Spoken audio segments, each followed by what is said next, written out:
बातें करते हम खेतों की और उसके रखवाली की, बाग बगीचा फल फूलों और फसलों की हरियाली की। हम बीजों की बातें करते उत्तम जल संसाधन की, हम तकनीकी बातें करते फसलों के उत्पादन की। हर किसान का सपना सच हो जीवन सुखद बनाने को, गाँव-गाँव के हर आंगन का प्यारा सा ही दर्शन। कृषि दर्शन, कृषि दर्शन, कृषि दर्शन, कृषि दर्शन, कृषि दर्शन, कृषि दर्शन, कृषि दर्शन, कृषि दर्शन। किसान भाई बहन मन नमस्कार, जोहार। कृषि दर्शन कार्यक्रम में रौरमन के बहुत बहुत स्वागत है। और किसान भाई बहन मन, आज का दिन है कैसे के बताओ रौरमन? हाँ, सही कहली, आज जगन्नाथ स्वामी का रथ चले कर दिन है के, तो जगन्नाथ स्वामी कर कृपा रौरमन बनल रही। एकर बहुत बहुत शुभकामना रौरमन के। रौरमन अपन खेती बाड़ी बेच से देखू और सफल रहू। तो किसान भाई बहन मन कहे कर मतलब है कि अपन कार्यक्रम के आगे बढ़ाए कर आगे चलू। हमने देखा थी कृषि समाचार। नमस्कार, कृषि समाचार में आपका स्वागत है। मैं हूं अर्चना। आइए देखते हैं आज कृषि समाचार में क्या है खास। खरीफ फसलों के लिए सहायता देता है मुख्यमंत्री कृषि आशीर्वाद योजना। सूकरों को स्वाइन फीवर रोग से बचाव के लिए कराएं टीकाकरण। फूलों की बेहतर कटाई करता है रोज सिकेटियर। राज्य के किसानों के लिए चलाई जा रही लाभकारी योजनाओं में से एक है मुख्यमंत्री कृषि आशीर्वाद योजना।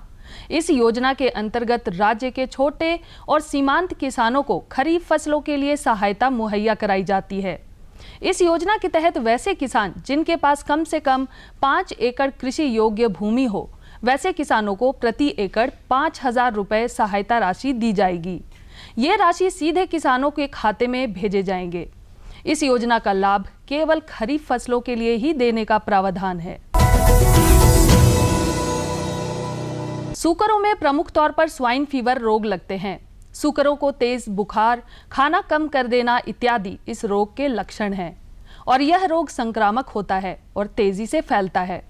इन रोगों से ग्रसित हो जाने पर पशुओं का इलाज कठिन हो जाता है और उसे बचा पाना मुश्किल हो जाता है।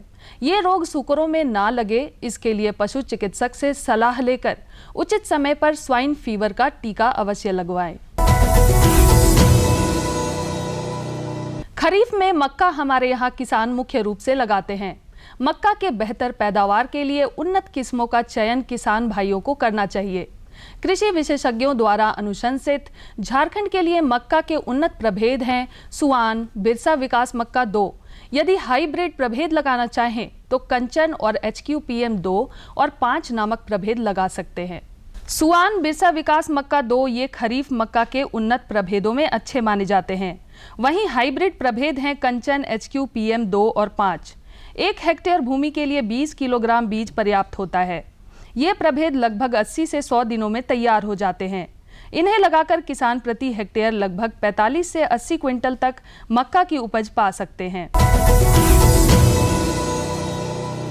अमरूद के बागानों में इस समय फल मक्खी के प्रकोप होने की संभावना रहती है। अमरूद के पक जाने की स्थिति में फल मक्खी फलों में छेद कर उसमें अंडे दे देते हैं, जिससे फसलों को काफी नुकसान होता है। फ्रूट फ्लाई ट्रैप फल मक्खी के नियंत्रण का सबसे आसान उपाय है। यदि मक्खी का प्रकोप ज्यादा हो तो 2 मिलीलीटर मेलाथियान दवा प्रति लीटर पानी में घोलकर 7 दिन के अंतराल पर 3 बार छिड़काव करने से अमरूद की फसल से फल मक्खी का नियंत्रण आसानी से हो जाता है। फूलों की कटाई करनी हो या पौधों के डंठलों की छटाई करनी हो, इन कामों के लिए बेहतर उपकरण है रोज सिकेटियर। आइए जानते हैं इस उपकरण में और क्या खूबियां हैं। यह है रोज सिकेटियर। पौधों एवं फूलों की बेहतर कटिंग के लिए इसका इस्तेमाल होता है। इस उपकरण में तेज एवं जंग रोधी एक ब्लेड लगा होता है जो फूलों एवं पौधों के डंठलों को आसानी से काटता है। सबसे खास बात इस उपकरण की यह है कि पौधों के काटे गए हिस्से उसी में फंसे रहते हैं, जिसे आप उचित स्थान पर फेंक सकते हैं। और अब एक नजर राज्य के कुछ प्रमुख शहरों के मौसम के मिजाज पर। आज राज्य के कुछ प्रमुख शहरों के तापमान इस प्रकार दर्ज किए गए। रांची अधिकतम 34 डिग्री सेल्सियस, न्यूनतम 20 डिग्री सेल्सियस। देवघर अधिकतम 37 डिग्री सेल्सियस, न्यूनतम 19 डिग्री सेल्सियस। जमशेदपुर अधिकतम 37 डिग्री सेल्सियस, न्यूनतम 22 डिग्री सेल्सियस। मेदिनीनगर अधिकतम 35 डिग्री सेल्सियस, न्यूनतम 20 डिग्री सेल्सियस। धनबाद अधिकतम 37 डिग्री सेल्सियस, न्यूनतम 19 डिग्री सेल्सियस। कृषि समाचार में आज इतना ही। कोरोना संक्रमण पूरी तरह से समाप्त हो, इसलिए कोरोना का टीका अवश्य लें। साथ ही दोनों डोज लेने के बाद टीके का बूस्टर डोज भी लेना जरूरी है। संक्रमण से बचते हुए कार्य करें ताकि कोरोना बीमारी जल्द से जल्द पूरी तरह समाप्त हो सके। अगले अंक में फिर मुलाकात होगी कुछ ताजा तरीन खबरों के साथ। तब तक के लिए दीजिए इजाजत। नमस्कार, जोहार। कृषि समाचार में रोरमन तकनीक कर बारे में, उपकरण कर बारे में, मौसम कर हाल कर बारे में, मंडी भाव के बारे में और कृषि संबंधी नवा जानकारी मिलक। एखन बेरा हो जाए एक छोटा सा विराम के। हम विराम के बाद घूर के आवा थी और रोरमन के जानकारी देवा थी। किसान भागीदारी प्राथमिकता हमारी। इस अभियान के दौरान देश भर से किसानों के वीडियो आमंत्रित। प्रगतिशील भारत के 75 साल और किसानों के गौरवशाली इतिहास और उनकी उपलब्धियों का प्रदर्शन किसान वीडियो प्रतियोगिता द्वारा। कृषि मंत्रालय द्वारा वीडियो प्रतियोगिता का आयोजन 3 श्रेणियों में। पहला, किसानों और उनकी आय में वृद्धि की सफलता की कहानियां। दूसरा, किसानों द्वारा अपनाई गई नवीन पद्धतियों के परिणाम स्वरूप प्राप्त उच्च उत्पादकता। तीसरा, किसानों को कृषि मंत्रालय की योजनाओं द्वारा प्राप्त लाभ। वीडियो भेजने की तिथि 15 जून 2022 से 8 जुलाई 2022 तक। पहला पुरस्कार 11,000, दूसरा पुरस्कार 5,000, तीसरा पुरस्कार 3,000। सभी प्रतिभागियों को मिलेगा ई प्रमाण पत्र। इच्छुक किसान अपने वीडियो किसी एक या सभी श्रेणियों में भेज सकते हैं। कृषि गतिविधियों को प्रोत्साहन हेतु कृषि मंत्रालय द्वारा आयोजित किसान वीडियो प्रतियोगिता में अधिक से अधिक संख्या में भाग लें और आयोजन को सफल बनाएं।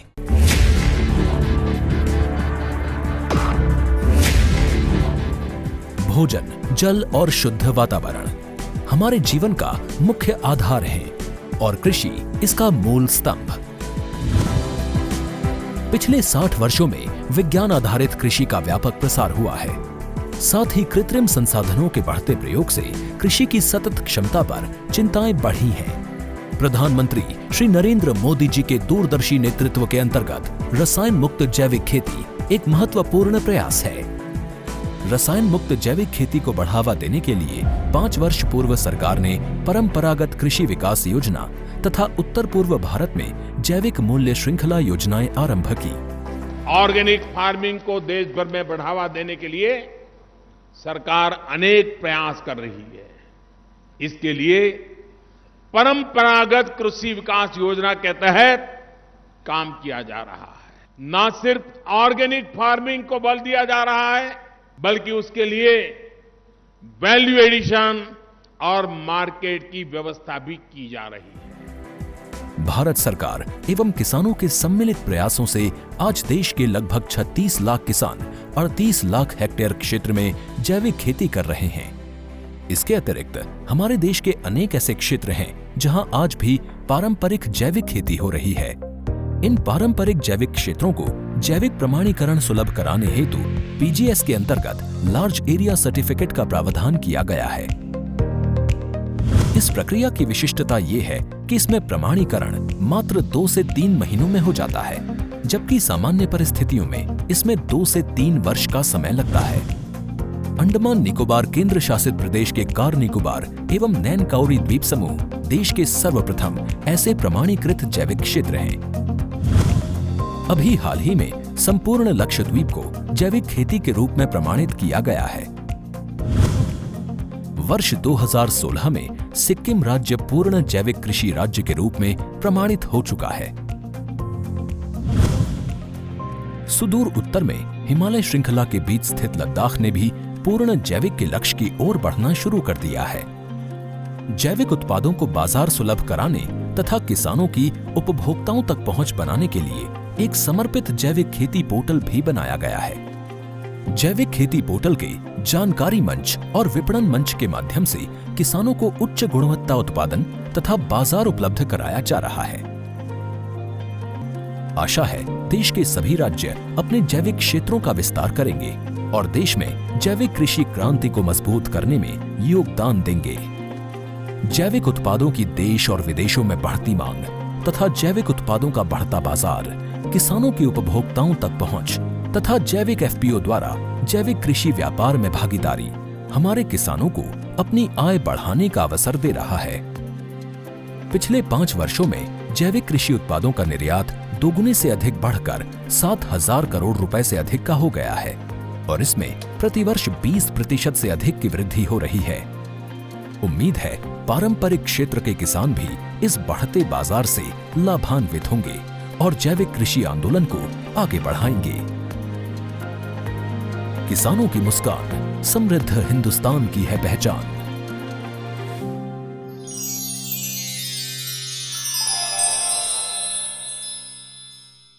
तो किसान भाई बहन मन, विराम के बाद रौरम के एक बार फिर से स्वागत है। तो चलिए अपन कार्यक्रम का आगे बढ़ा थी। आज की जो जानकारी है ये बहुत सुंदर जानकारी है।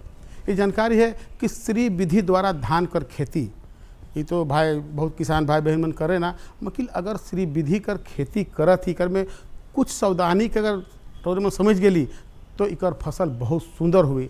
अब सावधानी का है कि भाई इकर में इकर बिचड़ा लगाए कर तरीका, इकर खाद कर बारे में, इकर बिहन कर बारे में, और सबसे खास बात है इकर छनाव कर बारे में जानना बहुत ज़रूरी है। तो चलू रौर में के हम इके सीधे फीचर कर माध्यम से इकर जानकारी देवा थी। अभी मौसम धान की फसल का है। ऐसे में किसान भाई अक्सर सोचते हैं कि आखिर कौन सी विधि अपनाई जाए जिससे धान की रोपाई में समय भी कम लगे और उत्पादन भी अच्छा मिल सके। तो ऐसे में श्री विधि तकनीक को अपनाना सबसे अच्छा माना जाता है। धान की रोपाई की परंपरागत विधि में जहां लागत ज़्यादा लगती है और उत्पादन उतना नहीं मिल पाता है, वहीं श्री विधि से धान की रोपाई में समय के साथ लागत भी कम लगती है और उत्पादन भी ज़्यादा मिलता है। आज हमारे साथ हैं बिरसा कृषि विश्वविद्यालय के कृषि वैज्ञानिक डॉक्टर प्रमोद कुमार जी, जिनसे हम बातचीत करेंगे और जानेंगे कि श्री विधि से धान की खेती किस प्रकार से किया जाए। आपका हमारे कार्यक्रम में बहुत बहुत स्वागत है। सबसे पहले तो हम आपसे यही जानना चाहेंगे कि अगर हमारे किसान भाई धान की खेती करते हैं तो श्री विधि तकनीक से किस प्रकार से धान की खेती करें। सबसे पहले सभी किसान भाइयों को जोहार। ये जो श्री विधि है ये धान की सघन खेती की तकनीक है। इसमें कम संसाधन या कम इनपुट से आपका धान का जो है ज़्यादा पैदावार लिया जाता है। इसका जो अनुसंधान है वो विकास ये फ्रांस के मेडागास्कर शहर के एक पादरी ने किया था 1980 के दशक में। तो इसमें सब इसका खास बात है कि ये कम इनपुट इसमें ज़रूरत होता है। जैसे कि सामान्य विधि में हम लोग 20 केजी प्रति एकड़ की दर से बीज लेते हैं, तो इसमें केवल 2 केजी बीज हम लोग इस्तेमाल करते हैं। इसके अलावा जो रोपने का तरीका है या बिचड़ा उगाने का तरीका है उससे थोड़ा सा अलग है। तो सबसे पहले हम बिचड़ा उगाने का तकनीक पर बताना चाहेंगे कि इसमें बिचड़ा उगाने के लिए हम लोग पहले 1 मीटर चौड़ा और ज़मीन से 4 इंच यानी 10 सेंटीमीटर ऊंचा हम लोग बेड बनाते हैं। जो सामान्य रूप से जैसे सब्जी का खेती में बिचड़ा तैयार करते हैं उसी तरह का बेड इसमें बनाते हैं। और उसके बाद ये इस पर सड़ा हुआ गोबर खाद या वर्मी कंपोस्ट का एक लेयर हल्का लेयर बिछा देते हैं। इसके बाद धान जो किस्म का हम लोग को रोपाई करना है उस किस्म को हम लोग प्रति एकड़ 2 केजी के दर से बीज लेते हैं। बीज को रात भर हम लोग फूलने देंगे और प्री स्प्राउटेड यानी पहले से अंकुरित किया हुआ बीज को इसमें हम लोग लगाते हैं बिचड़ा बेड में। जानकार कहते हैं कि श्री विधि के बहुत सारे फायदे हैं, जैसे कि इसमें बीज बहुत कम लगता है। इसमें 1 एकड़ के लिए 2 किलो बीज पर्याप्त रहता है। हमेशा अच्छे क्वालिटी के बीज का चयन करें और बीज उपचार ज़रूर करें। अब अहम सवाल ये है कि बीज उपचार कैसे करना चाहिए। तो 1 एकड़ ज़मीन के लिए 2 किलोग्राम बीज लें। तैरते हुए बीजों को निकाल कर फेंक दें क्योंकि वो खराब मानी जाती हैं। स्वस्थ बीजों से नमक को हटाने के लिए साफ पानी से धोएं। कार्बेंडाजाइम से बीज को उपचारित करें। सहभागी हुआ, नवीन, IR 64 इस तरह का किस्म जो कि 120 से 25 दिन में तैयार हो जाता है। एक और किस्म है MTU 1010, ये सब अच्छा किस्म है इसके लिए, मध्यम ज़मीन के लिए, जो कि हम लोग श्री विधि से इसका सफल खेती कर सकते हैं। सीड बेड पर बीज डालते हैं पहले से अंकुरित किया हुआ, फिर बीज डालने के बाद फिर से एक लेयर हम लोग पतला लेयर वर्मी कंपोस्ट या सड़ा हुआ गोबर खाद का उसमें डाल देते हैं और फिर हल्का सिंचाई करते हैं। ये जो बिचड़ा है वो आपका 8 से 10 दिन में तैयार हो जाता है, रोपने लायक हो जाता है। ये जो सामान्य विधि है उसके तुलना में वो जो कि हम लोग 25 दिन से 1 महीना का बिचड़ा रोपाई करते हैं, लेकिन ये श्री विधि में केवल 8 से 12 दिन का बिचड़ा जब 2 पत्ता का हो जाता है, छोटा छोटा 2 पत्ता जब हो जाता है, उसी समय इसको लगाने के लिए ये तैयार हो जाता है। इसके लगाने का जो उपयुक्त समय है वो कब? लगाने का तो सबसे उपयुक्त समय जुलाई ही है, जुलाई में ही रोपा करना चाहिए। इसमें ये देखना है कि आपका सिंचाई का प्रबंध होना चाहिए, क्योंकि ये जो पद्धति है, ये सघन खेती, धान की सघन खेती का पद्धति, इसमें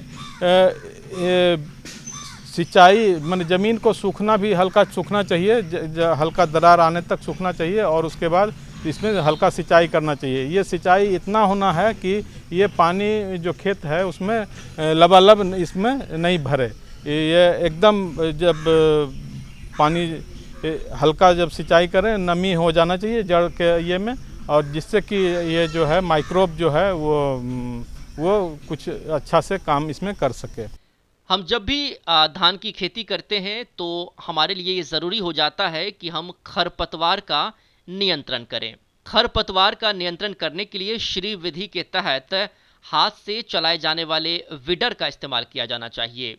वीडर चलने से खेत की मिट्टी हल्की हो जाती है और उसमें हवा का आवागमन ज़्यादा हो जाता है। जो श्री विधि से हम लोग खेती करेंगे, उसका रोपा करेंगे, तो उसके लिए ये जो है पहले से आपको खेत का, जैसे सामान्य तकनीक से हम लोग खेत का कदवा करते हैं, इसमें भी वही कदवा करते हैं।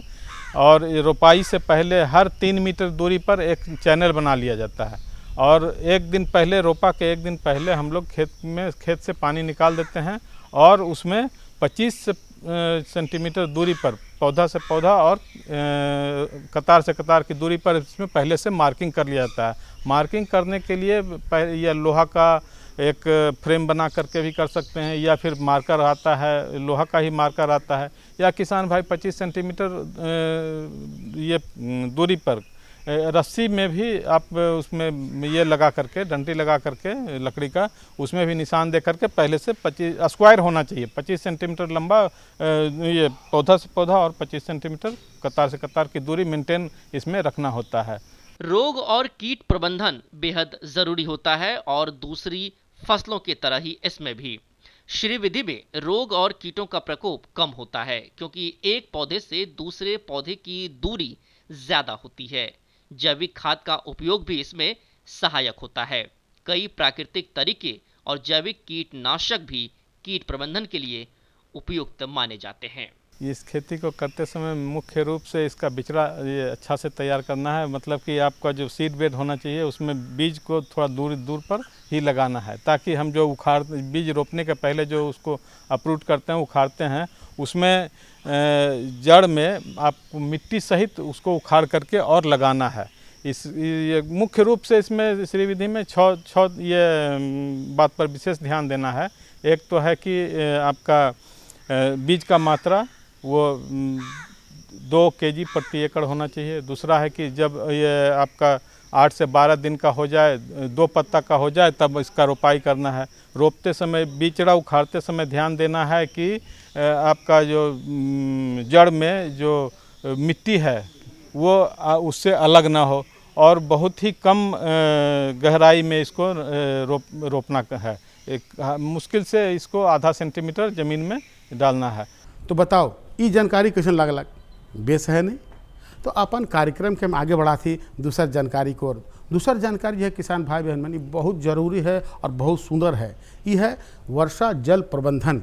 ये तो बहुत जरूरी है हर किसान भाई बहन मन के रोज मन जानी ला है कि वृक्ष से वर्षा, वर्षा से जल, जल से अन्न और अन्न से जीवन, है नहीं।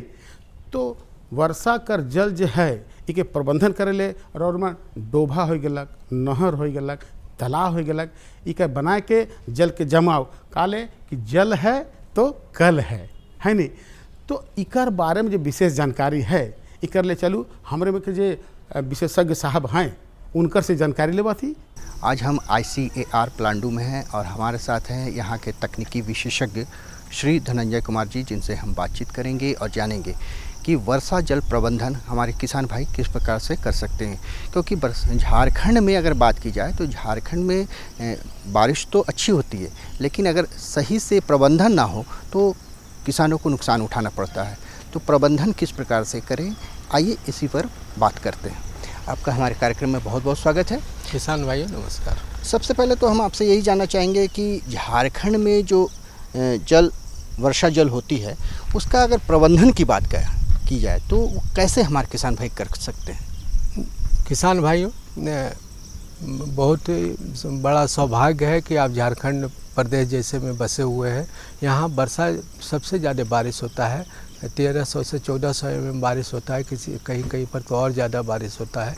लेकिन बारिश होने के बावजूद भी जो है यहाँ पर पानी का हमेशा दिक्कत होता है, क्योंकि हम पहाड़ पर हैं, पठारी एरिया में हैं, तो यहाँ पर पानी का जो है हमेशा कमी रहता है।